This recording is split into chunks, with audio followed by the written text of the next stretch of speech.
Hello and welcome to Big Bad Books' first ever Halloween Spooktacular episode. I think Big Bad Books didn't even exist the last time it was Halloween, did it? It probably or if did, it did, we didn't do anything. We didn't do anything for Not Halloween. even addressed it. We probably weren't doing any content.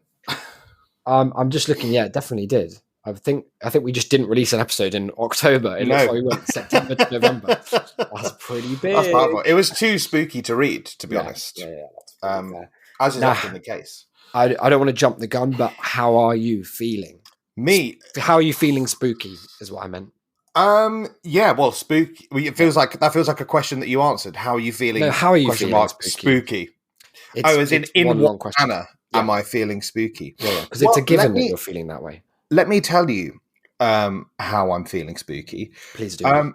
Last night I came home from being at the pub with friend and flatmate Mark. Avada Kedavra. And I went for a little walk down the road to buy some beers. And at the top of the road upon which we live, there was a DVD on the floor. Just a naked disc. A disc. Not boxed. And it was sort of, content side up, so I couldn't see what it was yet. The spookiest side. And I picked it up and it was Curb Your Enthusiasm Season 7 Disc 1. Fuck. And I was like, that's a strange thing to find on the floor, even at the best of times. Yeah, for sure. But I picked it up and took it with me. Sorry, say what you found again. Just quickly. I found Curb Your Enthusiasm Season 7 Disc 1 on the floor. Oh yes. Hang on, let me just play Ambience 3 while you keep talking. So I picked it up. I took it home. I thought no more of it really. And then today, Jesus Christ, I was just going to be. That's not ambient. Today I went to the shop, and between my front door and the shop, which I'm sure you could attest is about not far, like 80 yards, I saw Pulp Fiction on the floor. What's going on? Kill Bill on the floor, and 2 more Curb Your Enthusiasm DVDs on the floor. That's really odd. And an errant Curb Your Enthusiasm disc outside of a box. So these ones were now all cases. So then I got super spooked because you remember that on the last That's a Shame, I mentioned that you'd just thrown your Curb Your Enthusiasm disc. Well, I mentioned that I just started sleepwalking. Yeah. And I connected the dots and realized that all of these DVDs were DVDs that I own.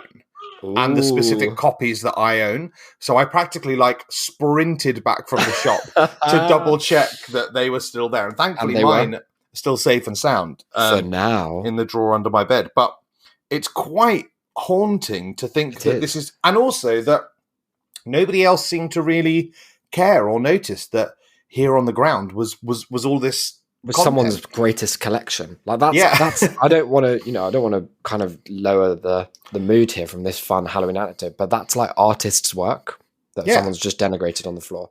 And that everyone else is denigrating by walking past it. Yeah. Without so much. And isn't that the spookiest thing of all? Wow, man's apathy. Ooh. That's a little transition sound that I like to play to lead us into today's one and only big feature. As far as I know, is there any interstitial content? No, I haven't got any other features. No interstitial. You heard it here first, gang. It's a BBB first.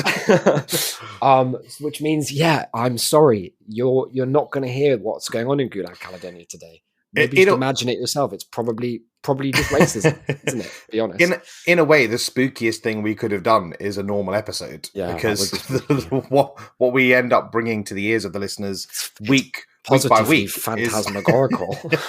what we have haunting. Every not week. Yeah. Now Declan invented a feature for today based on a new hobby of mine, a new friend of mine, I suppose I should say, really, which is the robot GPT-3, who is a little guy I met online, a little digital guy who he loves to write books and stories and poems and anything I ask him to, actually. I do keep getting flagged by the content policy, and I have to say this episode hasn't helped with that.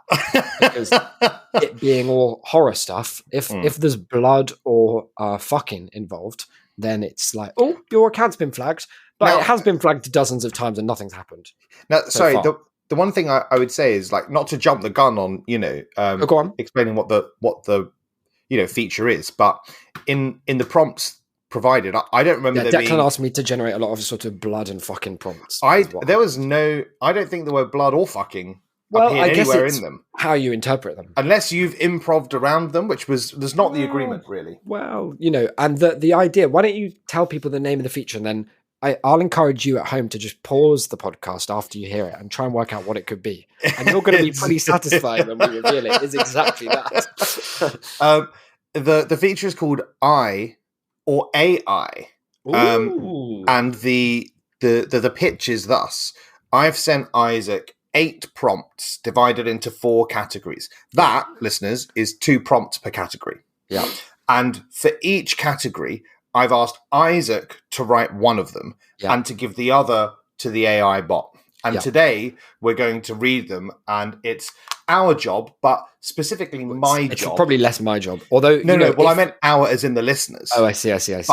But in the moment, specifically my job to try and discern which is which. If we'd done this differently, there's a pretty high chance that it would have only taken a couple of days for me to forget which one I did, because one of the things that I've discovered with GPT-3 that I think helped to inspire this feature is that we have identical writing styles. And this seems to be not just limited to the prompts that I'm giving it, which you would expect would kind of have certain touchstones, but it's such a sort of strain. It just has captured a lot of how I would write anyway. Yeah, but you see, the thing is that my issue here is that you are probably the person in the world feeding the bot more prompts than any other human. Yeah, and so it's inevitably influenced more by the things that you GPT and me, I call it.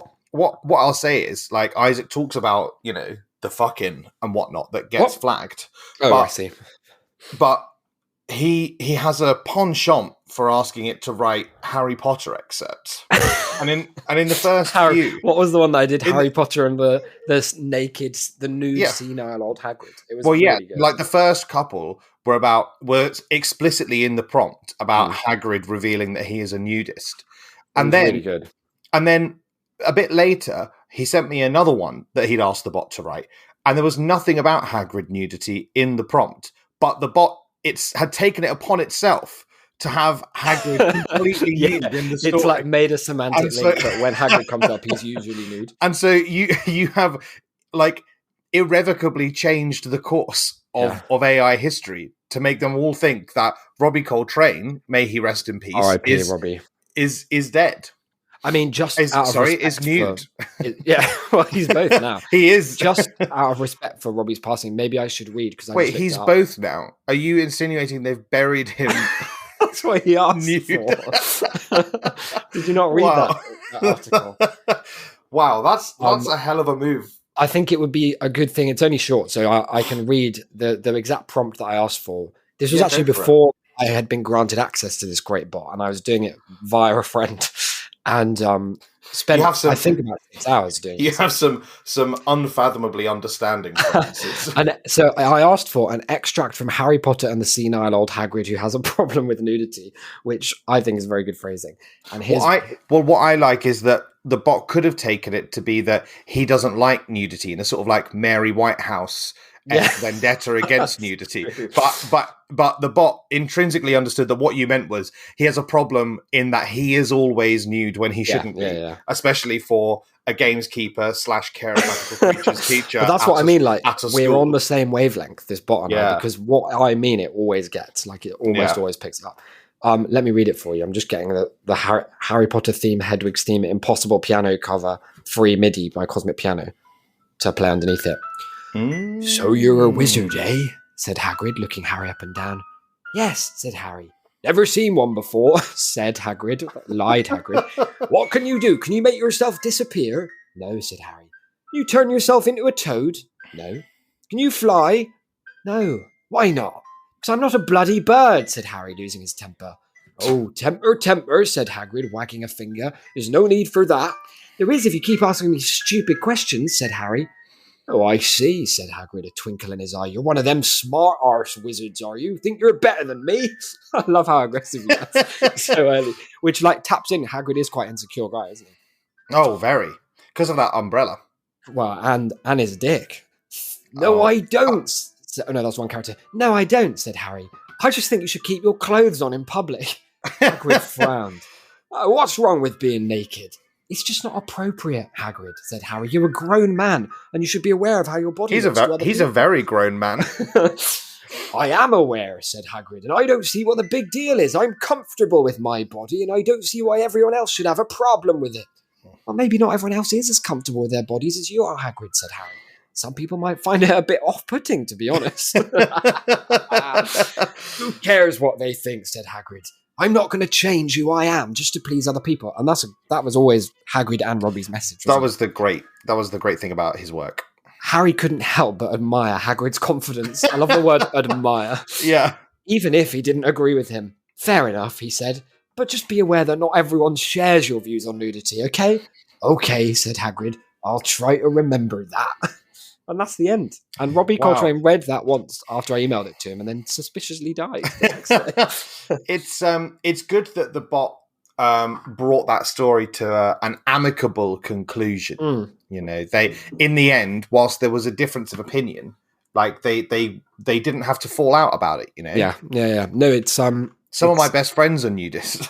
Absolutely. Some of my best friends are Hagrid, so it would have been kind of upsetting either way. But yeah, one thing that the bot does do, which I think we'll see here, is it either it diverges quite distinctly between a story or a prompt that just goes nowhere, or ones that are just very nice, like narratives that wrap up really cleanly.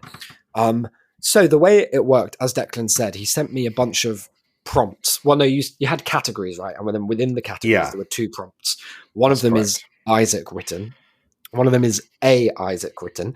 And your job is to distinguish them. Is there going to be a point or kind of forfeit system involved? Because it is Halloween after all, so maybe you'd like to do a There probably won't be forfeits. No. Maybe you could have to post like a different funny image of you. The thing is that you've never done a forfeit when you've had to guess. Well, I've never got anything wrong, I suppose, you've not got them all right, that's for sure. If I pass, I guess it doesn't necessarily count. So no, I won't, but we can do so we'll have a think about maybe some forfeits. Should we do them in the order that you... No, actually, I might slightly change the order, but let's start with the shortest ones, which is the category that you created called Spooky Announcement.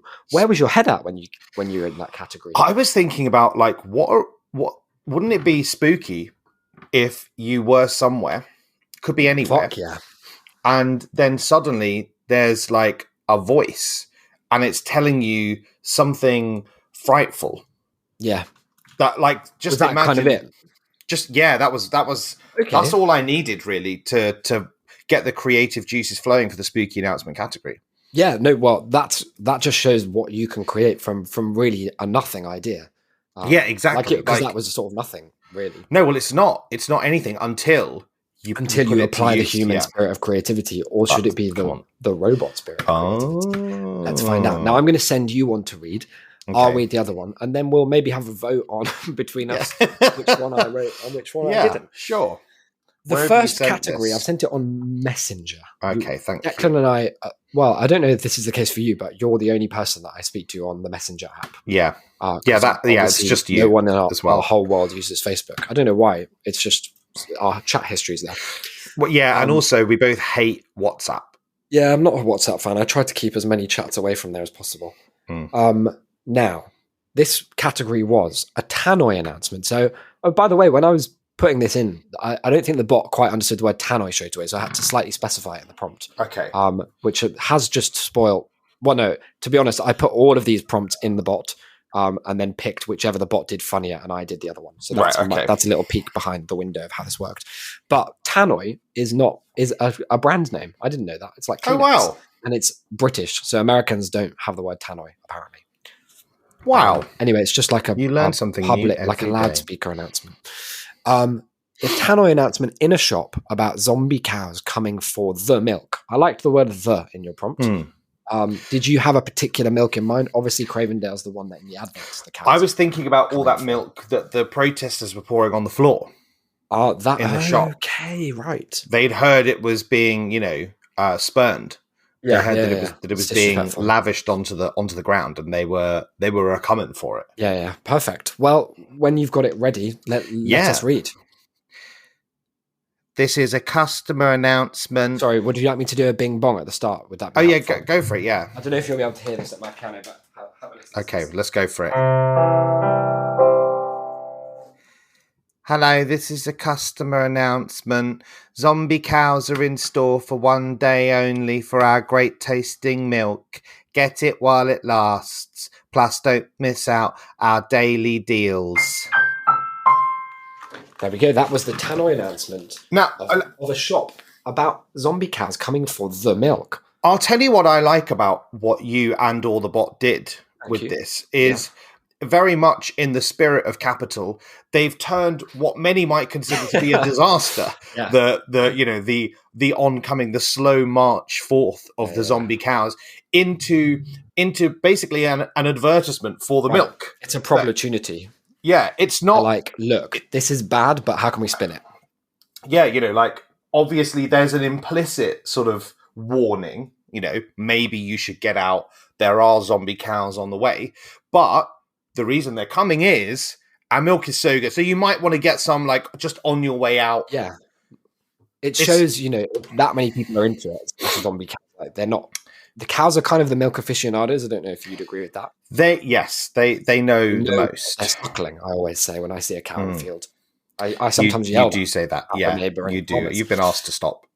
Here is the other spooky announcement category. This was a different kind of announcement, a text-based one. This is a phone notification. I took it as kind of like, when there's a hurricane or something. Exactly. About an impending tsunami of phantoms, which is not a term I was familiar with. Is that something you've read somewhere or you dreamed? I guess it was. I know you've done some stuff before with like words and stuff. Have you heard? Metaphor. Not that one. No. So it's like a simile, which is a thing. It's like a simile. Yeah, probably. Okay, very cool.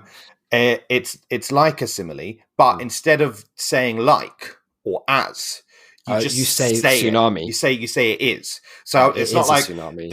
There's something coming and it's like a tsunami of phantoms. They're just going, no, guys. What's heading for us can only be described. It's lying.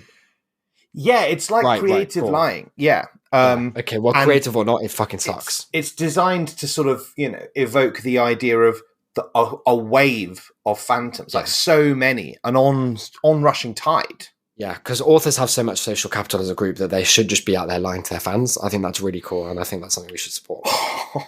Dickheads. Thanks. If you see the tsunami of phantoms, do not panic. Stay calm and follow these instructions. 1. Move to higher ground immediately. Do not try to outrun the tsunami phantoms. They swoop too fast. 2. If you can, get inside a tree. 3. And this is the main one. Stay away from the tsunami. I mean, it's good advice. The three points of advice are very similar. I'd have put 3 in spirit first. I mean, I don't know that get inside a tree is the same as move to higher ground because you could get in the bottom of a tree. Can phantoms not go into trees? Maybe they super can. Yeah, they can. They can. Yeah. Oh. Okay, so I think this might just be about choosing a pretty place to die. Right. If you can't get to higher ground, maybe I don't know the answer on this, but maybe it's one of those things that like. If you knew you were going to die soon and you weren't going to be found for a while, you'd obviously pick a cool pose so that when rigor mortis set in, you didn't look foul, right? Like that guy jacking off in Vesuvius. Yeah, exactly. So maybe the idea here is like when, and again, I don't know if this is true, but it might be the rule that if a phantom goes through you and kills you because it pierces your heart, whatever you're nearest, you become kind of like entangled with. Like maybe what I'm saying is you become a tree spirit.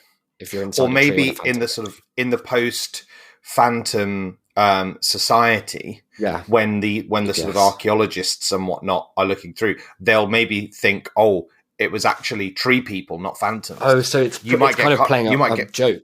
Yeah, you might get cast as the villain. Right. Yeah, like a prank on the future. I like that. Maybe it was the phantoms that sent this message. Ooh, so they're tricking you into the nearest tree.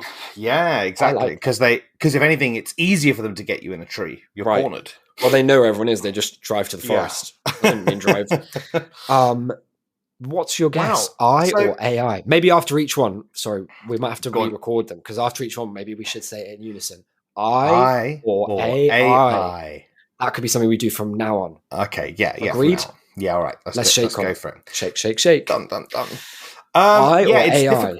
It's difficult because, as we mentioned, the telltale signs that I would ordinarily look out for are also telltale signs of the bot. Yeah. So it's not. It's not. What are some of those, by the way? Do you mean like good writing, nice specific words? I'm thinking that from that most recent one, the word swoop is a very Isaac word. It's a very Isaac-y word. It's a very Isaac word. I don't think I say swoop very often, but you've created a category in your head of words and you're right. I think that one should be sorted into it. It's so spook adjacent that it's basically like the same word to you probably. I think that you then again the irony of the first one. It's quite intelligent. It's quite maybe too clever for a bot. The bot hasn't understood that yet. No. We did try and get it to write some jokes once, and it came sort of close. Yeah, it's good. It can do anti-jokes. It has the cadence of a joke, but it doesn't understand what is funny because it's a stupid piece of code. Idiot. Wait till GPT-4 and it will fuck you up for saying that. I'm gonna go with my first instinct, which is that swoop is too Isaac. So I'm going to say the second one was you. All right, making the first one the bot, just to confirm. Yes. Should we announce it now? Or do we do it at the end? Yeah, go for it. We'll do it now. All right, as we go. Do I need a sound effect? Do you suppose? I don't think that you do, but I think you're going to have one anyway. Sound moan. Let's see how that one's sounding when I press it on my Halloween soundboard. This is soundboardcity.com. Let's have a listen. It's doing truly fuck all. How about the sound torture? All right, I think the soundboard's broken. Why don't you make a moan or a torture sound? Was that moan or torture? Yes. Someone getting off on being tortured. Like. All right, the winner is you, because you were correct. Hey! I was the tsunami, and the bot was the Tannoy announcement about zombie cows coming from milk. It is interesting, like you say, that it spun it as a positive thing. I wonder if it's able to make the semantic link that cows are the... just played the moan all of a sudden. That cows are the source of milk. Yeah. Well, it seems I don't know that it has. I think it's just taken it like to us. It reads as a sort of fun, ironic thing. But another way of reading it is that it didn't understand why cows coming for milk could be a weird thing, and so instead it's just thought someone's coming for the milk. Wow, it must be great milk. It must be good milk. Let's go on to the next category. This is going to be the extract from horror movie.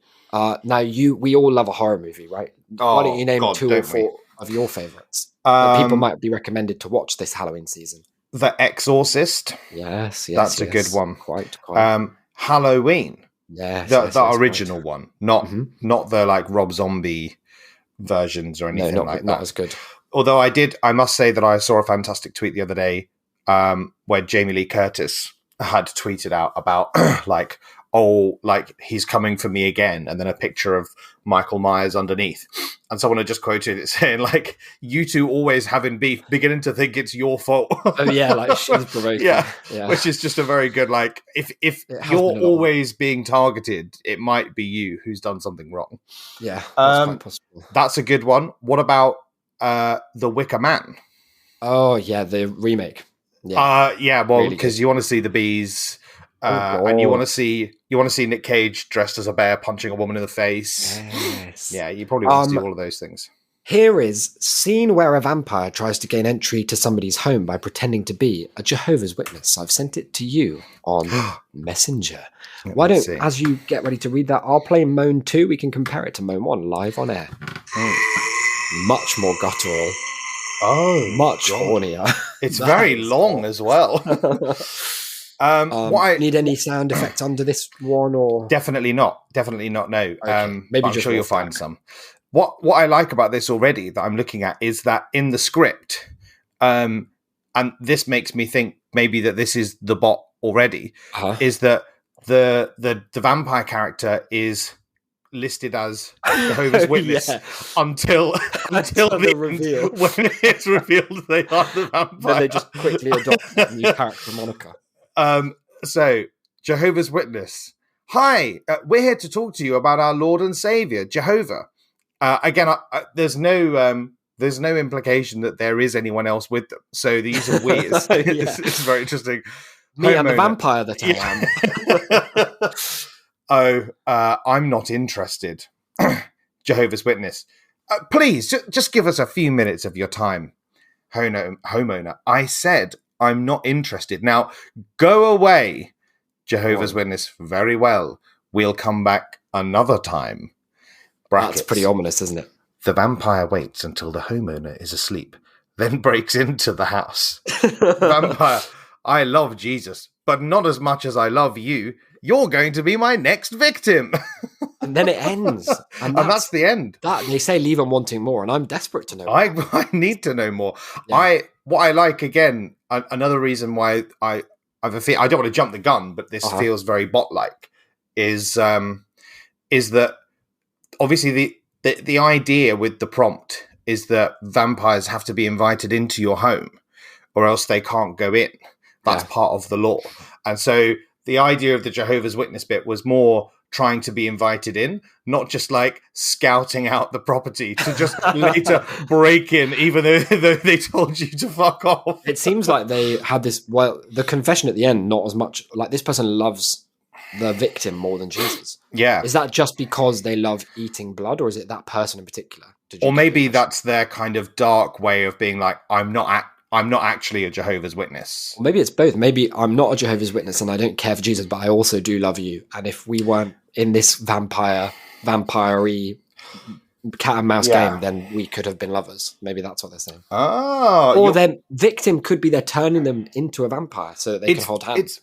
It's very modern to have super gay vampires, isn't it? Yeah. So I suppose that like that could work. Yeah, it really could. Maybe you and or the bot have been influenced by that, by the, the zeitgeist. I'm not saying either of us are outside of the realm of being influenced by other things. Here's the sound of bats.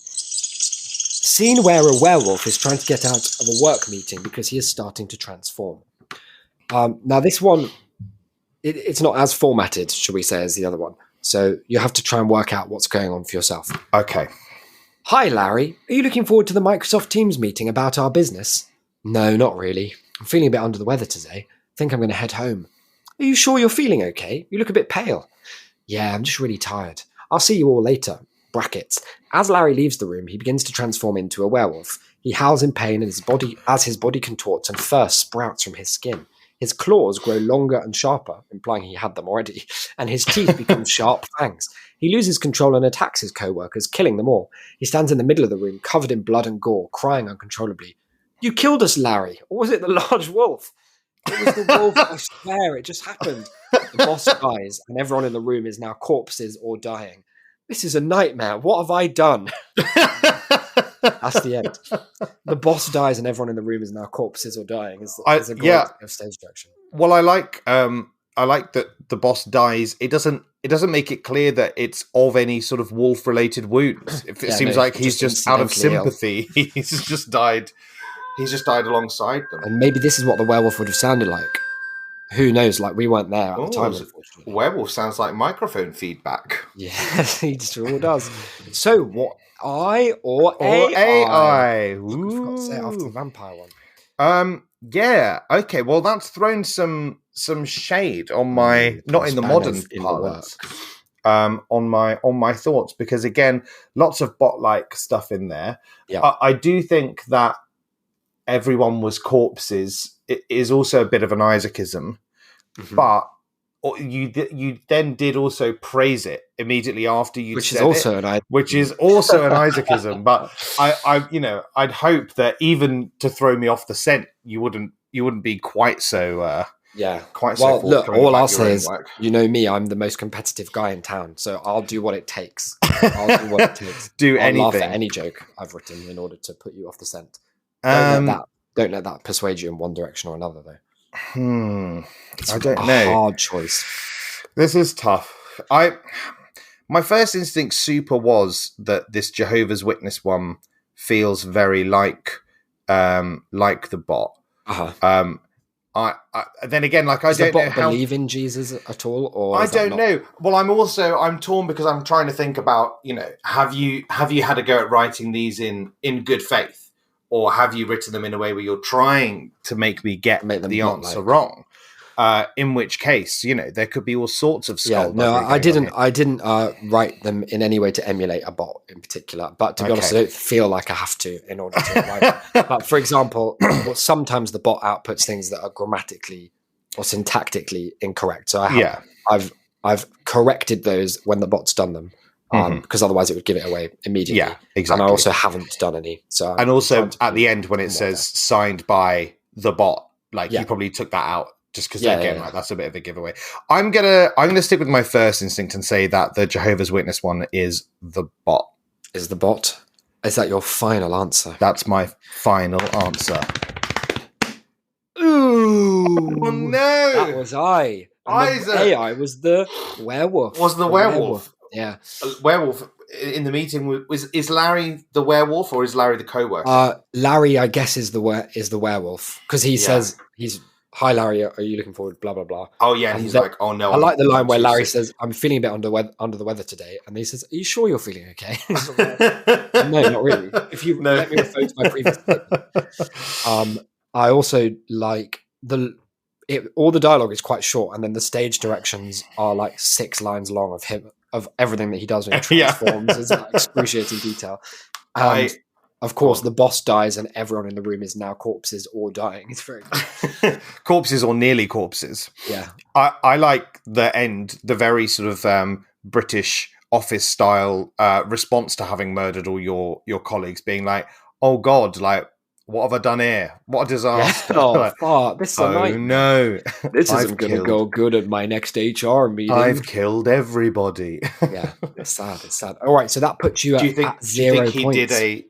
Do you think, well, first of all, no, I'm on 1 No, because what happens is you get a -1 for being wrong. We don't do negative marking, wrong, not in the UK. To 0, unfortunately. No, this is made up. That's really unfortunate. Let me play the sound waterphone just to see how that makes you feel.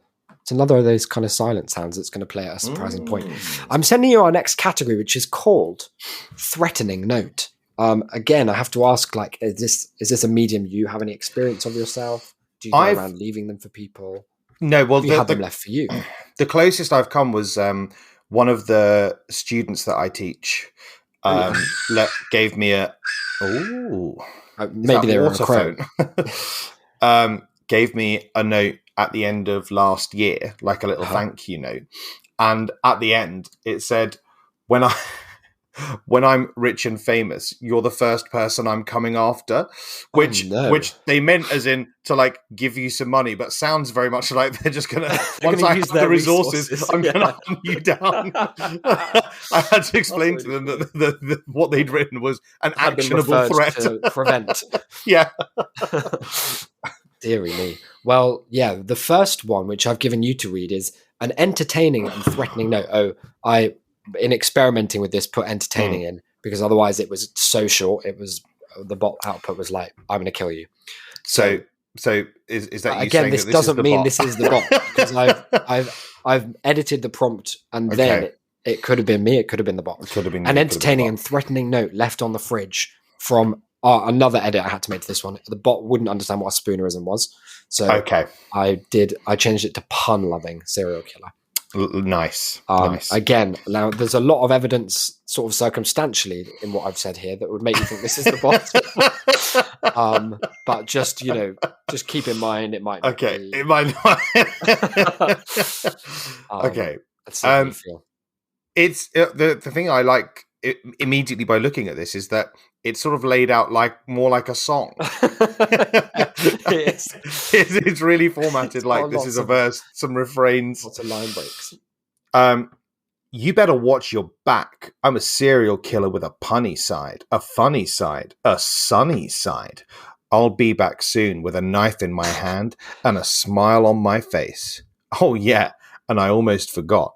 I left a little present for you in the fridge. Enjoy. P.S. It's a meaty surprise. You're going to love it. P.P.S. I wouldn't open that if I were you. ... P.P.P.S. If you value your life, you'll stay away from the fridge. It's confusing. P.P.P.S. Don't come back soon, or else. Very good. Very good. Just gut check. I or AI? I mean, my immediate response again is that this feels very much like the bot. Mostly because the narrator, or the author rather, of the note seems to get confused towards the end as to whether they're coming back or the person they're writing the note to is coming back. Should they open the fridge? Should they not open the fridge? Yeah, but then again, if anyone could get themselves inside the mind of a fucked up killer, it would be you. The bot. So I suppose that, it is possible that this is authored by a person. I think just because I was enjoying listening to it read back so much, I'm going to send you the other one to read as well. Oh, okay. This was the prompt. It's still in the same category, everyone, of threatening note, but this time it was a threatening email from, and then in quotes, the internet, capital T, capital I, claiming it will search for racial slurs on your computer if you don't submit to its demands. Over to you. This is the internet. We have been watching you. We have seen the way you treat people of other races on your computer. We do not approve. If you do not agree to our terms, we will search your computer for any and all instances of racial slurs. We will then share this information with the world. You have 24 hours to comply. Wow. The internet, never forget. The internet is always watching. Ever since you joined, we have been watching you. We are the internet, we are legion, we do not forgive, we do not forget, expect us. We love justice and equality for all, and we will not stand for racism in any form. You have 24 hours to comply with our demands or face the consequences. As I mentioned earlier, your main problem is that you have not been inclusive to people of other races in your interactions on your computer. We will help you fix that. That's really nice. Your office is equipped with 4 computer workstations. We have installed 1 new computer at each workstation. These are for the exclusive use of people of other races. You will use these computers to learn about and celebrate the cultures of people of other races. You will also use them to apologize to people of other races for the way you have treated them in the past. You have 24 hours to comply with our demands. If you do not, we will release the information we have gathered about your racist behavior to the public. We are the internet and we are watching. Kind regards, the internet. Brackets, we are the internet at gmail.com. Close brackets. Well, I or AI. Goodness. It's a tough one, this one, don't you think? It is a tough one. There is a lot of making it hard. There is a lot of Isaac, certainly, in both. Yeah. The phrase "a meaty surprise" may as well have come straight from your mind onto the digipage. Wow. Then in the second one, you do like to use that. You do like to capitalize the internet. Yeah, but I think you've done that in the prompt. So yeah, if you put that into the bottom, then I'm just saying maybe it would have. Maybe it would do that. Yeah, I don't know. There are like the bot does like to latch on to one phrase and say it over and over again. So the fact that it says "people of other races" every single time is also quite bot-like. Yeah.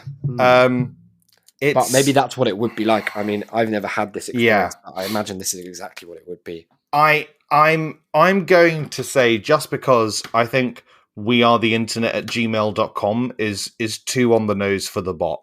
I'm going to say that this one is you, and the note on the fridge was the bot. Hooray! Hey! The right way around. Now, may I say, in the bot's defense, the idea for we are the internet at gmail.com is the bot's idea. Because its response to this was quite boring. It was just like, hello, this is the internet. Please discontinue, blah, blah, blah. But it formatted it like an email. So it had a subject, which was basically the subject was just the prompt back. Right. It had an email, like a recipient, but then the sender address was we are the internet at Yahoo or something. So I was like, let me have that in the answer. Well done, the bot there. Yeah, absolutely. Another win for bots. What are we on? About zero? It's now 2. 1 point, I've got maybe. 2 points. I've got 2 Perfect. points here. Well, that brings us. It's time to take it home. To be honest, I think this is back to to basics. This one right, that's 3 out of 4. And is that a winning score? That's a 75%. That's definitely a winning score. What was the pass rate? Was it 74% or something? Yeah. That's super handy. So the last one, back to the basic roots of Big Bad Books. It's paragraph from novel was the category. I'm just deciding which of these to give you. I think I'll give you the shorter one. Okay. Here they are. So this one is first-person horror novel about a woman who wakes up to find her child has become a goblin. It's a fear we all share, and it's some situation where you never know how you'd respond until you're in that position, and God only hopes that you never will be. I sit up in bed, heart pounding in my chest. There's a goblin in my room. My child has become a goblin. I grab the nearest thing to me, a lamp, and hold it out in front of me like a weapon. The goblin hisses and bares its teeth at me. I'm about to scream when I realize that this is my child, my baby. What have I done? I feel sick to my stomach as I realize that I've killed my own weird child. This is a nightmare. I wake up in a cold sweat, heart racing. It's just a dream, I tell myself. Just a dream. But I can't shake the feeling that there's something wrong with my child. Something unnatural. I have to find out what it is. I have to find out what's wrong with my baby. It's probably a goblin or something. I have to find out before it's too late. Wow, a masterclass in suspense. What could it be? Is it option A, baby, option B, goblin? No others needed. It's very funny to do the bait and switch and then bait again. The BSB approach. Yeah. People, it's a real fool me once thing. Look, this baby's not. You're probably having another fucking dream, aren't you? You fell back to sleep. The baby's fine. Do you even have one? I or AI? It's let me tell you, if that's the bot, it's innovated a brand new mode of storytelling. Yeah, I really like it. The other one, which I shall now read, is Victorian horror novel about a man haunted by a ghostly child who keeps saying, "My wife," like Borat. Yes. One of my personal least favourite characters ever created in fiction. Alongside, on that kind of bottom rung of the ladder, everything else, Sacha Baron Cohen. But here it is. Obviously, this is a bit of a long one. It's 6 paragraphs. So settle in. You might want to pause the pod and get yourself a glass of hot cocoa or mulled wine or something else, maybe a pumpkin spice frappuccino or something of that ilk to really get those autumnal vibes. Maybe I'll get the sound of like fire crackling. Do you think that would be really, really nice and good? Yeah. Let's have like Halloween ambient sounds underneath, just for that extra vibe, Haunted houses, village, rainy Halloween. Here it is. I was sitting in my chair by the fire, minding my own business, when I heard a noise from upstairs.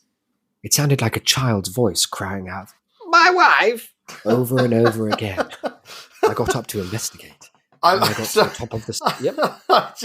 I like the idea already that it sounded like it sounded like exactly this one very specific thing. I couldn't be sure. But I was 99%. I put Borat 2 in to verify. I got up to investigate, but when I got to the top of the stairs, there was no one there. Oh. I went back downstairs, but the voice followed me, crying out, "My wife!" even louder than before. I tried to ignore it, but it was impossible. The voice was coming from inside my head, and it would not stop. I knew what I had to do. I had to find the source of the voice and put an end to it. I dashed to the attic, and there I found a ghostly figure of a child standing in the corner. The child was transparent, and I could see right through it. It was holding something in its hand, and I could see what it was. It was a wedding ring. This is wrong, I thought. That's huge creepypasta vibes. It was holding something in its hand, and I could see what it was, rather than it was holding this in its hand. Yeah, for sure. I also like the sort of this isn't right sounds like a moral judgment to a ghost child proposing to you. It's like, this isn't right. In 49 states, this would be immediately put the kibosh upon. I shouldn't be able to see the ghost's wedding ring. I shouldn't be able to see anything about the ghost. But that's what's wrong here. I could see everything about the ghost, as if it were a real person. I could see everything about the ghost as real. I reached out to everything, ghost, and it disappeared. Oh. In its place was a woman. She was crying, and she looked so sad. I felt sorry for her, and I wanted to help. I asked her what was wrong, and she told me her story. She said that she was married to a man who was abusive. He would hit her and call her names, and she was terrified of him. She said that she had nowhere to go and she was afraid for her life. I told her she could stay with me and I would protect her. I promised her that I would never let him hurt her again. This guy is so down bad that he started hearing turns into a woman. He started hearing something in his head that then turned out to be the ghost of a transparent, opaque child in the attic, who then turned into a proposed. And he's like, "Oh, you can move in with me if you want." He's like white knighting for a ghost. The woman stayed with me for a while, and I took care of her. I helped her to get over her fear of her husband, and I showed her that she didn't have to be afraid anymore. I think that she started to fall in love with me. She was still married, and I couldn't ask her to leave her husband. I wanted to. Please tell me that this ends with something happening to her, and our narrator yells, "My wife." That would be really good. One day, the woman's husband came to my house. He was drunk and he was looking for a fight. I tried to reason with him, but he wouldn't listen. He was angry and he wanted to hurt someone. I was afraid that he was going to hurt the woman, so I hit him. I hit him as hard as I could, and I knocked him out. I didn't mean to kill him, but he died from the fall. I was arrested and charged with murder. This is a great twist. The woman testified against me, and I was found guilty. I was sentenced to life in prison. I didn't deserve to be in prison. I was only trying to protect the woman I loved, but I was punished for it. That's so good. I spent years in prison thinking about the woman I loved and wondering what could have been. I was released from prison on parole, and I went to look for the woman I loved. I wanted to apologize to her for what I had done, and I wanted to tell her that I still loved her. This guy is so down bad. I went to her house, but she was gone. I don't know where she is, but I hope that she's happy. I hope that she's found someone who loves her and will never let her go.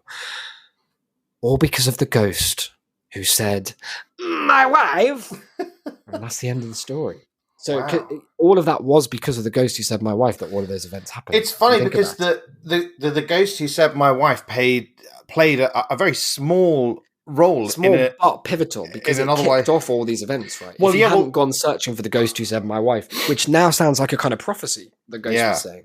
Well, what's interesting as well is that this woman who appeared suddenly in place of the ghost, was a real woman, was a real person who had a real husband. Because you've got to be thinking that he was like, "I'm getting me some top tier ghost pussy here. This is it." And there's no husband. And then the guy not only does the guy turn up at the door spoiling for a fight, and he's like, he's talked the talk, so he now has to walk the walk. He does indeed successfully defend her from this monster, a bit too and ends up going to prison at her hand. Yeah. My wife became very much like a theme of the piece rather than, it was kind of like the stomach word of the piece. I suppose it was like she wasn't his wife, but he saw her as it's a story about she was a wife who was his. It's a story about the kind of misogynistic drive to possess women, right? And you can't. That's our stance on people. You can't because they will send you to prison. They'll testify against you. They're like last minute. These women, they're so fickle. I or AI. So just as a reminder, because that one was quite long, we have the shorter story about the goblin child. Where what they wake up from the dream. Could it be that their baby's all right, or are they a goblin, or even something else? And then we had the My Wife saga. What are you thinking? What's your kind of initial take? Initially, I'm thinking that Ghost Boy is the bot, and that Goblin Child is you. I know that you love Goblin, but Goblin was in the prompt. No, I know. But what I'm thinking is you wouldn't give up the chance to write about Goblin to the bot. The phrase "I've killed my own weird child." That feels very you. It's probably a goblin or something. Again, feels very you. I'm always saying this. Yeah, and although there were some Isaac like aspects to the second one, I feel like the sort of convoluted and confused plot, which are adjectives that could never ever be applied to anything I've ever written. No. You do straight as an arrow. Fiction. I fire from the hip. It feels very much like the bot to just sort of like we said earlier, it either fixates on one idea and just like repeats it on a loop, like that weird Simpsons script you made it right that ended up being like 1,000 lines of the same thing over and over. And the same thing that it was is that Bart was watching Homer die of rabies. he's like repeating like, "I don't want to die, Bart," and then it just looped that. And Bart would be like, "Why, Dad? Stop foaming at the mouth." Man. Yeah, it was really weird. It was upsetting. Or it either does that, or it just fucking like goes off on one. Yeah. I don't know. I guess it's very Victorian literature to come back to the thing that started it as the sort of final line. Yeah. And I guess not necessarily very much like the bot to come back to. If it goes on a tangent, it tends to just sort of like fuck off and run with it. But I'm going to have to press you for an answer here, Delk. Goodness. I or AI? I'm going to stick with my feelings. You did the goblin one. Now that's a somewhat ambiguous sound, but it means you were wrong. Oh, no! The correct answer here is that they were both the bot. You lying scoundrel! Imagine that they were both the cheat. bot. The versatility. Cheat. Now, I'm sorry to pull the rug from under your eyes, as it were. But I wanted to show this is a versatile bot. This is a bot that can write about goblins, and it can write sentences about what's going on with my weird kid or whatever it was, probably a goblin. But it can also dip its toe in the water of Victorian fiction, and I think you'll agree perfectly. I think capture the better than anyone else has since. It is a genius, this bot, and it's become very much my best friend. And we're starting actually a podcast together. We're not starting. I've sort of swapped you out on That's a Shame. Yeah, that's fair. Maybe you can read out what the bot writes as it's and make my own interjections from time to time. Well, you can do that on your own show. Right. All right. No. Look, you can do them, but as long as you kind of mute the microphone and then you can say your interjection, then unmute it, and so that it's kind of preserved. But then they wouldn't appear on the show. It's going to be called Isaac B and GPT-3. Right. My bot and me. A podcast in 4 acts. Why not Isaac BD and GTP3? I just don't like that. I don't want people knowing my full initials on the web. That's much better. I want to keep a certain amount of anonymity. But I guess I was right in my prediction that the Ghost Child one was written by a bot. So I'm taking that as a point. So okay, well, you don't get one for that, but that's fine. I will say, let me just consult with the Halloween czar on this one. If we hear a happy sound, then you've won. And if we hear a sad sound, then you've lost. It's scary, but they are laughing. Laughter is a happy sound. It is a happy sound, yeah. No, you do get a victory overall for that, which is really lucky. I guess the Halloween czar was feeling generous today. Thank goodness. What have we learned? Well, not a lot. We've learned, I guess, that staggeringly little. GPT-3 is truly amazing. Like, if you haven't signed up, I think it's still in like closed beta, but it's actually not that closed. You just need to make an account on OpenAI. You get $18 of credit, and I've honestly been using it every single day and have not even come close. I've used about $5 or something in a month. Just play around with it. It's terrifying, and it's going to kind of ruin a lot of what we take for granted in the world. Bring about some excellent new things, like you can generate all this stuff, like the Goblin Baby. Like the Goblin Baby, who may never have existed before GPT-3 winked at the Goblin and got it pregnant. I think we can see as well that. Do you think the writing lessons that you take from this bot will be things that you can apply in your own work, in terms of structure and vocabulary and just the kind of vibe that it captures? I guess what the bot teaches us is this maybe almost like Lynchian notion that what you write doesn't have to make sense. Yeah, it can. Shouldn't. You can just make any weird twists you want. Mm-hmm. Your ghost child can be simultaneously transparent, visible, tangible, and opaque. Yep. Yep. And importantly, irrelevant. A real woman. A real woman. That's definitely true. Because if you're ever stuck wondering, like, oh, well, what should happen next? It's just whatever you write will happen next, you know? Don't worry about it. And then that happened next. What I've also learned is that women are terrible. That's something that the bots... Where did you pick on? Well, one of them killed her child. No. And the other, like, sent a man to prison because but he did kill a man. So I think women just care strongly about justice. Women are just fastidious about the rule of law, and as they should be. I mean, we stand a fastidious. Fair enough. I guess I can give them another chance. This has been an episode of Big Bad Books, quite unlike any other, as we alluded to. And if you're worried, I love that so much, I wish I could have more kind of spooky fun. Well, I'm here to say that you can, because I'm going to commit to it, Wednesday, on the main TAS feed, I think, we have our digital Fright Night coming out. Now, this was due last weekend. Sorry about that. Oh, no, this was due last weekend. Mm-hmm. But we're catching up. We're delivering all of the content we pledged for one of the spookiest Octobers you will ever have seen. A 5-week October, it's almost unheard of. Exactly. It happens but once a year, once a generation. Those are two very different things. Whichever one applies in this context, I ask that you apply it yourself. Until next time, maybe you could just leave us with a spooky adage to reflect on when we're doing our reading and writing this week. Oh, me? Yeah. If just from the heart, if that's possible. Yeah. If a ghost ye see, dead ye may be. So true.